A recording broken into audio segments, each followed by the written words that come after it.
Pour ce nouvel épisode de Corps et âme, nous recevons Daniel Lucarini, auteur, compositeur, interprète et comédien. Daniel Lucarini s'est impliqué dans la direction d'acteurs et le coaching depuis les années 2000. Il est intervenu dans de nombreuses écoles et ateliers de comédiens. Il développe une spécialité dans le travail vocal après sa rencontre avec Luce Ferral, chanteuse des Enfants Terribles, où il anime des ateliers d'interprétation.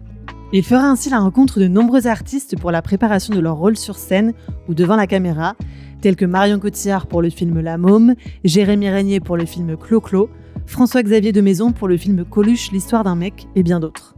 La sortie du film Monsieur Aznavour, réalisé par Mehdi Idir et Grand Corps Malade, a été l'occasion pour nous de rencontrer Daniel et de parler de son travail de recherche et de coaching avec Tahar Rahim, et plus largement de sa méthode de travail et de son approche au corps.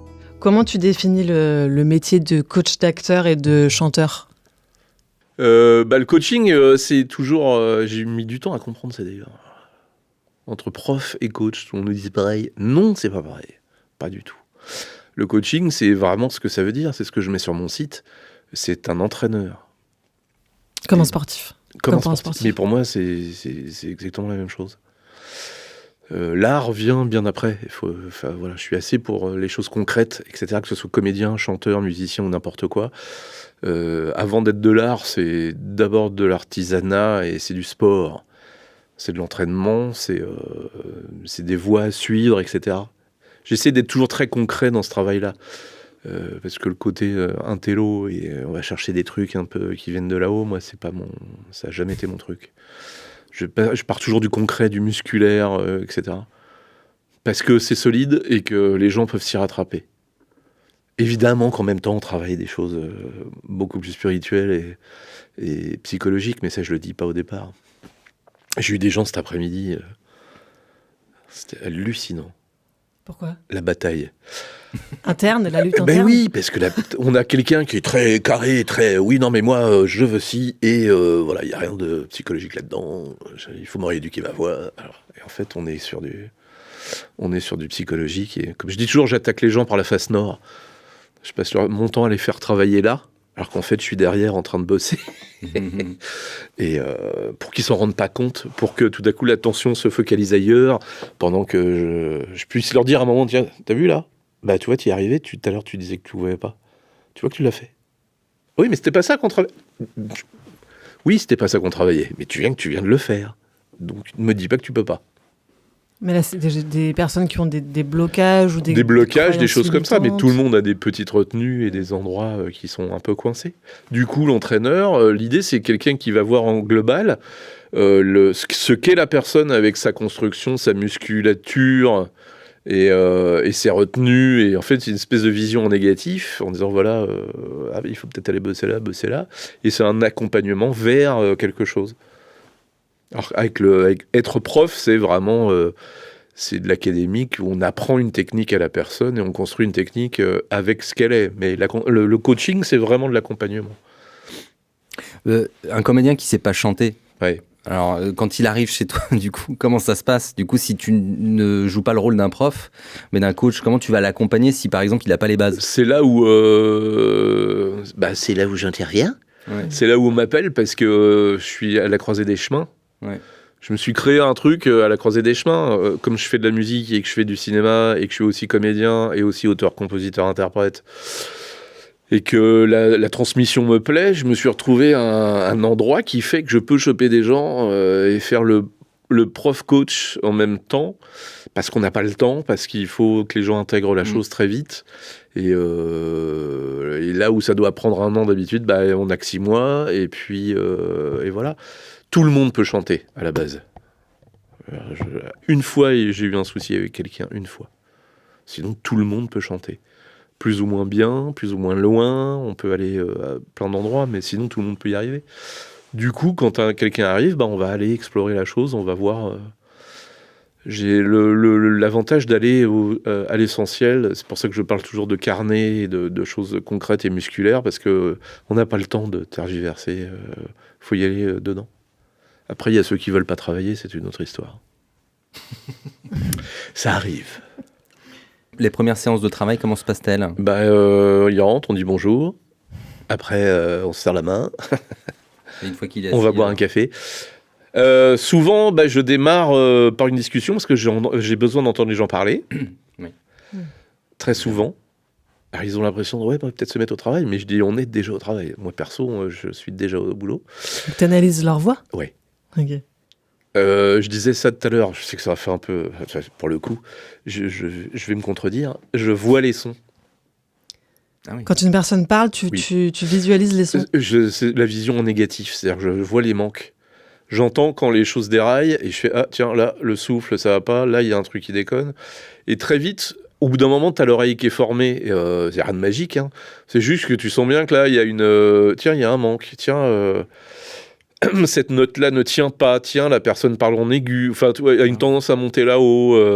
Enfin, je sais pas, je vous raconte ma sauce, mais c'est pas comme ça que ça se formule. Hein, mais j'ai besoin d'entendre les gens parler avant. Ouais. Et comme ça, déjà, je dis, ça, il va falloir le bosser, ça, faut travailler. Et après, on passe à des exercices au sol. Que j'ai essayé de supprimer pendant un moment, je me suis rendu compte que c'était pas possible, il fallait les faire. C'est des exercices au sol de respiration, de décontraction, où je fais bosser sur la respiration. Je fais travailler 12... c'est compliqué de le raconter sans le faire, mais voilà. Je fais bosser le souffle, je fais bosser l'articulation, le placement de voix, la résonance. Ça dépend de la personne que j'ai. Ça dépend de l'endroit où elle est, Ouais, disons que j'ai une espèce je sors ma boîte à outils et je sors les instruments selon ce que j'ai en face et comment ça réagit. Vraiment. Il n'y a pas une méthode. La plupart du temps, je crée la méthode avec la personne. Comment tu travailles Prenons Pascal, par exemple. Je pense que voilà, vous vous retrouvez souvent sur les mêmes projets. Est-ce que vous travaillez en concertation ? Et si oui, comment ça se passe ? Tout le temps en concertation. Ouais. Il entend bien, lui, quand il y a un problème sur la voix, quand il n'obtient pas, lui, en tant que coach de comédien et en tant que réalisateur ou metteur en scène, quand il n'entend pas dont il a besoin.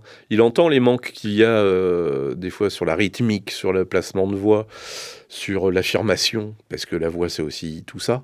Puis moi, je fais bosser aussi les comédiens. Donc j'ai un côté, j'ai une approche qui est différente de la sienne, un petit peu. Mais on sait tous les deux qu'on a le même résultat à obtenir. On voit très vite les manques, on voit très vite les planques. Mais ouais, parce que les comédiens se cachent, parce que on voit les trucs, on voit... Tu peux nous donner un exemple là ? Parce que c'est intriguant. Je sais pas comment dire, c'est le souffle, c'est...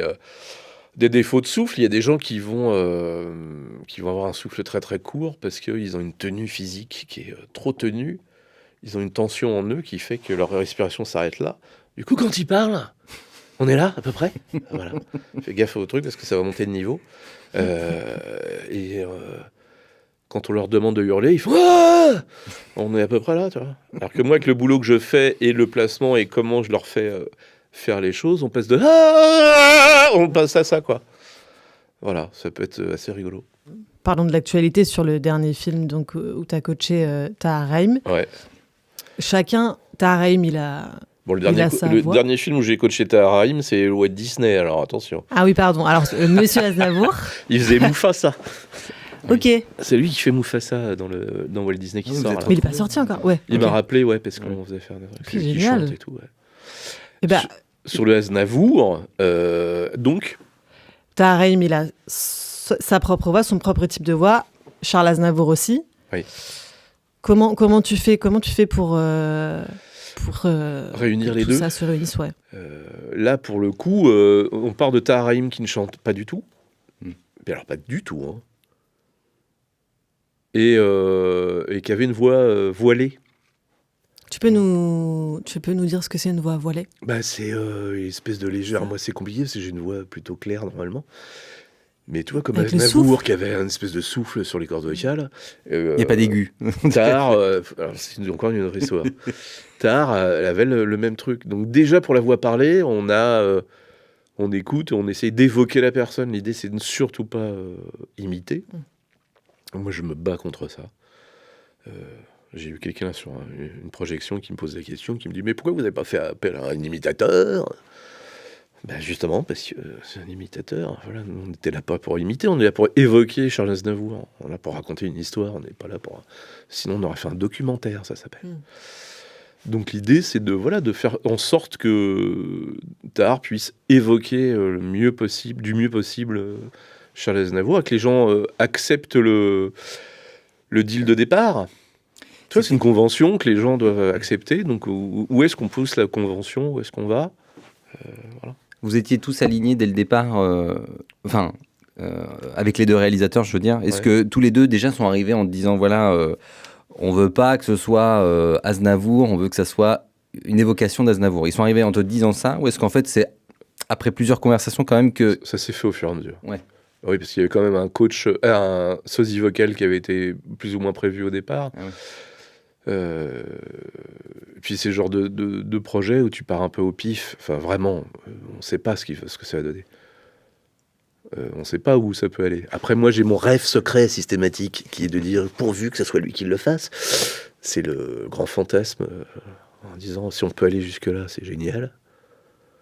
Et très vite, j'ai vu qu'il allait pouvoir y aller.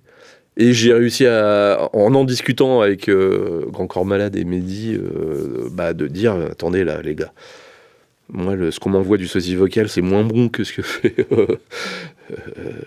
Tahar. Puis vraiment, c'était pas super du tout. Rythmiquement, les gars étaient à la ramasse. Et c'est un des trucs on peut pas passer outre la rythmique avec Charles Aznavour. C'est un mec qui swing, c'est un maître du rythme, il est capable de démarrer en retard, mais de s'amuser avec le rythme, etc. C'est écrit comme ça. Ces rythmiques d'écriture sont comme ça. On peut pas avoir quelqu'un qui sait pas quand il faut démarrer, quand il faut s'arrêter. Et moi, j'ai eu ça en maquette qu'on m'a envoyé de gens en disant, voilà, faut que vous bossiez là-dessus. Je dis, mais je peux pas bosser là-dessus, c'est moins bien que déjà, c'est complètement à côté de l'original. Et là, vous me demandez à un comédien qui n'est pas chanteur et qui a besoin de stabilité de bosser sur un truc qui est pas droit. C'est pas possible. Donc, on a bossé sur les vraies chansons, et puis plus ça allait, plus tard, je chopais le truc. Et tu le faisais bosser sur les chansons et aussi dans les dialogues avec la voix. On a travaillé sa voix. La voix de Charles. Ouais. On s'est dit quels sont les petits détails, parce que c'est là où c'est intéressant. L'idée, c'était d'écouter attentivement et de choper des petits détails et gestuels et vocaux et de respiration et des petites choses qui caractérisent Aznavour. Sans tomber dans la caricature, évidemment. Parce que ces trucs comme ça, ça va vite. Hein. Alors, vous n'avez pas les images, mais voilà, c'est la manière dont on caricature Aznavour. Il ne fallait surtout pas aller là-dedans. J'ai demandé très vite à avoir la prothèse qu'ils avaient préparée. On a demandé à avoir une prothèse pour le côté prognate. Et je me suis dit, il faut l'avoir dès le départ. Il faut qu'il apprenne à chanter avec, qu'il apprenne à parler avec. Ça fait partie de ces choses obligatoires. Et donc, on a travaillé la voix comme ça, le souffle, cette manière de parler qui était un peu... que lui avait déjà au départ. Un ton, en plus, qu'on a un peu accentué, parce que c'est le ton de l'époque. Les gens ne parlaient pas de la même manière à cette époque-là. Les années 50. C'est-à-dire la musicalité n'est pas du tout la même. T'écoutes les vieux reportages, etc. Les gens ne parlent pas du tout de la même manière. Il y a un truc un peu précieux par moment. Les gens appuient un peu comme ça, les hommes comme les mecs. Hein. Les hommes comme les femmes, les hommes comme les mecs. Les hommes comme les femmes sont un peu précieux. Il y a une manière d'appuyer sur certains mots. C'est assez bizarre. T'écouteras. Il y a des interviews des années 70 qui sont très drôles là-dessus. Ils ont une musicalité qui est complètement différente. Il y a encore ceux qui font les R avec la langue et pas avec le fond de la gorge. Parce qu'avant, tout le monde parlait comme ça. Les actualités françaises. On disait français. On ne disait pas français. C'est venu après. Donc il a fallu réécouter cette période et cette manière de parler pour étudier comment on allait glisser le truc. On a eu la chance d'avoir accès à plein d'archives. De Lina De Lina et puis de la famille. De la famille, j'allais dire. Ah ouais. On a eu le droit, on a récupéré des bandes avec la voix d'Aznavour. Enfin, tu vois, les bandes de studio, les bandes studio avec que sa voix. Où tu l'entends se gratter la gorge, t'entends toutes les erreurs, t'entends son souffle et tout, c'est génial. Enfin, tu rentres dans une intimité qui est dingue, quoi. C'est hyper touchant, quoi. On l'écoutait, on avait les poils jusque-là. C'était assez étonnant. Du coup, on a chopé 2-3 petits trucs. Des articulations, des hésitations, des erreurs de... Enfin voilà, c'est toutes ces petites choses qui font que... Tiens, on va prendre ça, c'est intéressant que tu fasses ça tout le temps. Et puis sur les gestes, la même chose. Il avait une tendance à avoir toujours le... Il faisait pas ça, Aznavour, il faisait ça tout le temps. Et du coup, on a gardé ça pendant tout le film. Il a une tendance à... Quand il serre la main, il fait ça. Il fait pas... Voilà. Il y a un truc avec le coude, c'est rigolo. Est-ce que tu peux, je sais pas, nous donner un exemple de... La démarche, il avait une manière gestuelle. de... Tu vois, c'est la démarche en entier, c'est les épaules, une manière de déplacer les épaules. Donc, cette histoire de coude, les gestes, la manière dont tu vois, la manière dont l'intention part et où elle se diffuse, et la manière dont elle se diffuse jusqu'au bout de la main, par exemple.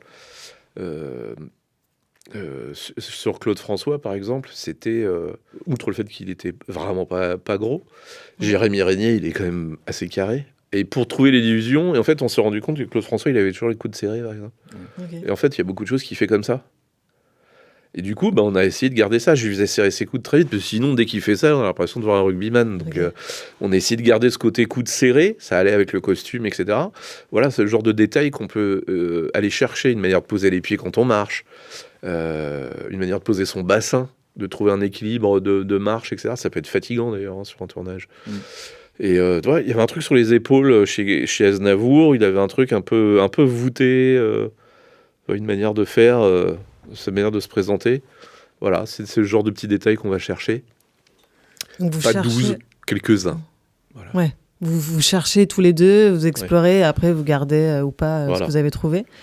Ce qui est de trop, pas de trop. C'est comme pour le maquillage, voilà. Il y a eu plusieurs essais. Oh là. Ouais. La première fois que j'ai vu Tahar, on dit bah tiens, ils sont en train de faire un essai maquillage, je viens et tout. Et je rentre dans la pièce et je vois une espèce de truc recouvert de silicone. Et je fais, mais qu'est-ce que... Je dis, ils sont en train de faire une empreinte. Il fait, non, c'est Freddy. Alors, je ressors, Tahar me dit derrière son truc, il me dit, je vais aller fumer une clope, je te rejoins. Et on sort tous les deux, il me fait, alors, t'en penses quoi du maquillage?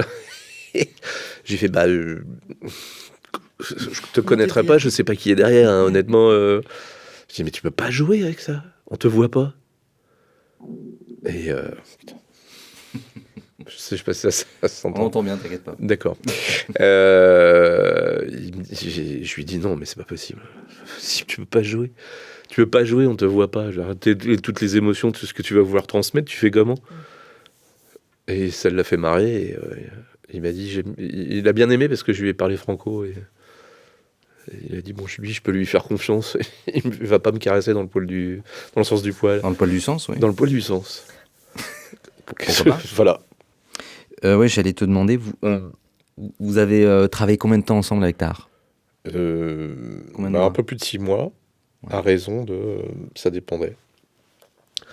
3-4 séances par semaine. Et une séance durait combien de temps? C'est 2 heures. 2 heures, ok. Ah ouais. C'est largement suffisant. 6 mois, c'était suffisant? Non. Ah non. En longueur, non. Je parle des séances, parce que physiquement... Pour beaucoup, les gens m'appellent après en disant je suis allé me coucher. Ouais. Parce qu'entre les exercices, les vocalises et tout le tintouin, physiquement, ça les éclate, ouais, vraiment. Et en plus, soit il y a une bonne constitution et on est dans des circonstances où ça peut le faire tranquillou, mais la plupart du temps, c'est bien de laisser une journée de repos entre deux. Entre guillemets, tu vois, de temps en temps, c'est bien parce qu'il faut que ça rentre dans la rame, il faut que c'est le temps de s'imprégner, etc. Voilà. Et du coup, j'allais te demander, est-ce qu'il était moins fatigué à la fin qu'au début? Et alors, c'est là où... C'est pas la légende, mais il était moins fatigué, et il était tellement mieux après que On a été obligé de retourner en studio enregistrer. Oui. Parce que, comme on continuait de travailler pendant le film et qu'il chantait tout le temps, à la fin du film, il était meilleur qu'au début. Donc, il y a des passages qu'on a réenregistrés après. Parce que c'était 10 fois mieux. Oui, bien sûr. Par contre, il fallait retravailler sa voix parlée parce que on a tellement bossé que sa voix voilée, c'est de moins en moins voilée. Qu'elle s'est resserrée, qu'elle est devenue claire et qu'il fallait accentuer le côté Aznavour. Enfin voilà, c'est encore un truc de muscu. Hein. Il y a eu des petits effets ils ont bricolé c'est peut-être pas le mot, mais ils ont travaillé sa voix en post-production. Non. Sur les aigus, il y a eu un moment, ils ont fait un mix parce que sa voix était devenue tellement claire. J'en parlais tout à l'heure avec un des comédiens là, avec qui je bosse. Sa voix devenait, il commençait à monter dans les aigus tard, au fur et à mesure des exercices. Il commençait à avoir une voix de dingue, mais vraiment, hein, c'est-à-dire que même moi, je monte pas aussi haut. Espèce de voix d'opérette, quasiment. Il y a un moment, il pulse totalement. Je te le fais pas là parce que sinon, ça va il y a les aiguilles vont finir dans la boîte à gants comme dirait l'autre. Vraiment, il montait super haut et tellement clair que ça correspondait plus du tout à Aznavour. Et du coup, ils ont été obligés de remixer certains endroits sur les aigus en essayant d'intégrer un peu de la voix d'Aznavour, enfin du souffle, pour que ça soit un peu plus crédible. C'est le défaut d'avoir bossé. Du coup, il y a des notes, il disait j'y arriverai jamais. En fait, il est arrivé les mains dans les poches, les doigts dans le nez, comme dirait l'autre. Et il s'améliorait au fur et à mesure. Le dernier jour de tournage chanté qu'il y a eu, tu sais, on avait un studio sur scène. On avait un Pro Tools avec tout le tintouin. C'était enregistré en multipiste. Tous les instruments étaient enregistrés en live. Thomas Lascar, l'ingé son, a fait un boulot de taré. Ouais. Et ses assistants, ils ont fait un boulot de gueudin. On est allé chercher des vieux micros d'époque pour tout faire comme à l'époque. Avec le boucan de l'époque, les cric d'époque, tout. C'était génial, mais vraiment, c'était un plaisir de travailler comme ça. C'était énorme, quoi. Et voilà, Pro Tools sur scène, et on y va. Donc on enregistrait sa voix une fois, on lui repassait dans une oreillette pour qu'il n'ait pas à chanter toute la journée, parce que c'était pas non plus un chanteur habitué, tu vois. Et puis n'importe qui, ça aurait été compliqué, alors que finalement il l'a fait. Et donc il avait une oreillette, parce que des fois on prenait que les instruments. Enfin, tu vois, c'est la difficulté d'enregistrer tout le monde en même temps. Et je me rappelle, donc le dernier jour, nous sommes au Grand Rex, je crois. Et il est en train de chanter son truc. Et puis, on fait une prise et ça recommence et ça l'énerve. Et l'oreillette marchait pas. Parce que des vraies oreillettes qui te balancent du son et qui se voient pas, ça n'existe pas. C'est toujours du crin-crin, tout rikiki, tout moche. Et ils m'ont dit « Oh, ça m'énerve. Non, mais je vais faire sans. » Il a balancé l'oreillette. Et il est parti devant le micro. Il a chanté. Devant tout le monde. En plus, il y avait le public et tout. Il est parti. Je crois que c'était Sur ma vie. Et il a fait du Aznavour, tout seul. Et je dis, ça y est, c'est devenu un chanteur. Et c'est devenu un chanteur. Sans rien, que les instrus derrière. Il n'avait plus besoin d'oreillettes, rien. Il était interprète. Et il chantait comme un gars qui chante, quoi. Et tout le monde a fait. Tout le monde avait la mâchoire en bas, quoi. C'était sur le tournage, t'étais là. Enfin, là, t'étais dans le public, c'est ça, quand tu dis que t'as vu Tahar au Grand Rex. Non, parce que j'étais à côté de lui tout le temps. Voilà, donc t'es intervenu sur le. Ouais. J'étais collé. Ah, t'étais tout le temps sur le tournage. Non, j'ai pas fait. Non, je me suis. Voilà, ça fait partie des trucs. On a décidé que je m'occuperais que des passages où il y avait du chant, etc. Ouais. Pour laisser, c'est compliqué des fois pour les réalisateurs d'avoir cette espèce de gars qui est là, de satellite en permanence. Ok. Pour Clo-Clo, c'était la même ? Non, par contre, pour Clo-Clo, j'ai fait tous les jours, du matin. J'étais là avant et je partais après. Ça dépend des souhaits des réals. Ouais. Et du comédien. Oui. Ok. Jérémy Régnier voulait que je sois là tout le temps et voilà. Et Tahar voulait être tranquille de ce côté-là. C'est-à-dire que il est génial pour ça. C'est un bosseur de chez bosseur. C'est vraiment un malade du travail et de la concentration. C'est-à-dire qu'il fait entièrement confiance aux gens avec qui il bosse. À partir du moment qu'il a dit oui, il est à 180%. Comme je dis tout le temps, c'est un 4x4, Tahar. C'est un vrai 4x4. Vous pouvez l'emmener sur n'importe quel terrain. Par contre, il faut savoir conduire. Si vous avez le malheur de ne pas savoir conduire, il peut péter un pneu. C'est-à-dire qu'une exigence... Je vais un peu loin dans le... L'exigence qu'il applique à lui-même, il l'applique aux autres aussi, quoi. Complètement. Ouais, mais... Quand il fait confiance, c'est 200%, mais il faut être sûr de son truc. Si la personne en face se met à douter, le retour de manivelle est énorme. Putain, j'ai encore sur la voiture. Vraiment, hein, il a horreur de ça. Les hésitations, il a horreur de ça. Il n'a pas le temps. Il veut bien être à fond, mais il faut savoir où est-ce qu'on va, parce que là, il n'a pas le temps. Il s'énerve en 10 secondes. Ah ouais. Voilà. D'accord. Et là, l'idée, et j'ai très bien compris ce qu'il voulait dire, et c'était très bien d'avoir fait comme ça. Il a dit, moi, je pourrais pas t'avoir derrière sur certains trucs, parce que tu vas rentrer pas en conflit, mais ça va me perturber. Enfin, tu vois, ça va faire des parasites par rapport au... Il y a déjà 2 réals. Ouais. Non, je peux pas. Donc voilà, je me suis cantonné au chant, à la gestuelle, tout ce qui était émotion et direction d'acteur, c'est eux qui se sont débrouillés avec lui. Et concernant Clo-Clo, et d'ailleurs la môme on en a pas parlé, je veux dire, t'as bossé aussi avec Marion Cotillard, je veux dire, pareil, est-ce qu'à un moment donné, c'est quand même des boulots de fou, quoi. Est-ce que t'as rencontré des difficultés où tu t'es dit, putain, comment on va sortir de là? Après, les difficultés, souvent, elles viennent du réal, entre guillemets. C'est-à-dire, c'est pas des difficultés, mais c'est compliqué de se retrouver dans une position. On n'est pas aux États-Unis. Aux États-Unis, ça pose pas de problème, ça. Pascal a dû dire exactement la même chose. C'est-à-dire qu'en tant que coach, il ne faut pas qu'on prenne la place du réalisateur. Et c'est compliqué. Lui, il a eu de la chance de bosser avec Besson, par exemple, qui, lui, a très bien compris, bosse aux États-Unis tout le temps et connaît très bien le boulot de coach. Il sait très bien qu'on n'est pas là pour prendre sa place. On est là pour travailler une palette. Comme je dis à chaque fois, on travaille une palette de couleurs. Pendant des mois, on travaille le texte, on travaille tout ça, de façon à ce que le réal n'ait plus qu'à piocher dedans. Et bim, ça marche. Aux États-Unis, c'est comme ça, c'est par contrat.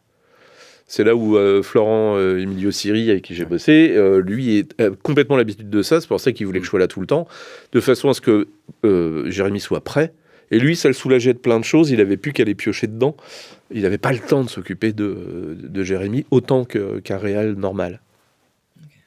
Donc l'idée, c'est toujours ça. C'est enfin, tu vois, je ne me rappelle plus la question que tu m'avais posée du coup. Non, mais si. Oui, je voulais revenir sur le travail de Clo-Clo, sur Clo-Clo et la môme. Et du coup, voilà. Et des fois, les seules difficultés qui peuvent intervenir, c'est avec le réal, dans le sens où il faut être en accord avec sa vision et la manière dont il va travailler. Et il y a des réals où c'est un poil compliqué, quoi. Alors, je parle pas de ceux-là parce que ça a été, mais j'ai fait d'autres films où voilà, le réal t'appelle le soir et te dit oui, au fait, alors bon, on t'envoie machin, on t'envoie truc muche, et puis on a vu machin chose là, c'était vachement bien. Par contre, est-ce que je pourrais venir assister avec toi aux séances, parce que moi les comédiens, je sais jamais quoi leur dire. Et là, tu peux me rappeler ton taf, s'il te plaît? Écoute, tu me donnes ta paye. Je vais m'en occuper. Je vais le faire. Parce que il y a vraiment une bande de neuneux qui sont là, on ne sait pas pourquoi. Qui ne dirigent pas du tout mais qui ne savent pas diriger un comédien. Ils sont dans le fantasme. C'est des gars qui ont fait des clips. Ils ont fait 2 clips qui ont marché, mais ils ne savent pas ce que c'est qu'un comédien. Du coup, c'est compliqué. Voilà, ils ont une vision de je voudrais une bagnole qui arrive là et qui se passe ci, qui se passe ça, mais un comédien qui rentre en pleurant, ils sont incapables de voir que une scène ça se construit, qu'il y a une continuité dans le jeu. Mais pourquoi tu rentres en souriant? Je comprends pas, parce que c'est une scène triste. Oui, mais il le sait pas encore. Oui, mais bon, non, mais il n'y a pas de oui, mais bon. Il rentre en rigolant et paf, il va avoir un mort. Il rentre pas en faisant déjà la gueule. Ce n'est pas possible. Il y a plein de réals pour qui c'est pas possible. Et plein de comédiens aussi. Hein. Mais quand c'est le réalisateur, c'est déjà un peu plus compliqué. Quand tu regardes le film, après avoir coaché tous ces comédiens, est-ce que tu es encore dans l'analyse? Est-ce que tu... À mort. À mort. Déjà, j'ai pas voulu voir le film au départ. J'ai du mal à aller voir les films sur lesquels j'ai pas pu me rendre à l'avant-première, tout ça, c'était compliqué. Et dans ma région, je suis allé faire 2 présentations du film. Donc j'ai dû le voir pour discuter avec les gens après. Et la première fois, j'ai fait... J'étais là, je voyais que les défauts. J'ai dit, mais pourquoi c'est monté comme ça? Pourquoi j'étais là, oula, mais pourquoi ils ont gardé ce bout-là? Mais ils chantaient mieux sur l'autre bout. Voilà. Et la deuxième fois, je suis beaucoup plus rentré dans le film et j'ai regardé d'autres trucs. Et le film m'est apparu autrement. Mais voilà, c'est ça là pour où... tous les Très tous souvent, les films. Ah oui, mais je peux même un film que je connais pas, j'ai du mal à voir un film sans rentrer dedans, sans le voir avec un œil de gars qui bosse, quoi. Bon, merci Daniel. Merci beaucoup. Merci beaucoup pour ton temps. D'être venu jusqu'au studio pour avec grand m'interviewer. plaisir. C'est un plaisir. Merci beaucoup. À bientôt. À plus tard.